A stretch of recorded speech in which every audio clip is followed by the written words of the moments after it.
মালিক, তুমি আমাদের রক্ষাকারী, তুমি আমাদের রিজিক দাতা। যারা এই বাংলাদেশের জনগণ 17 বছর অপেক্ষা করেছিল, আমাদের অধিকার ছিনিয়ে নিয়েছে, রক্তঘাতির মাধ্যমে ভাইদেরকে হত্যা করেছে।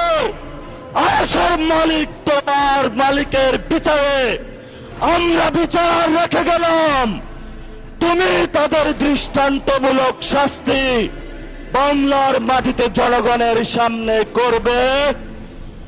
আমরা আজকে তোমার মসজিদের সামনে বিচার রেখে গেলাম।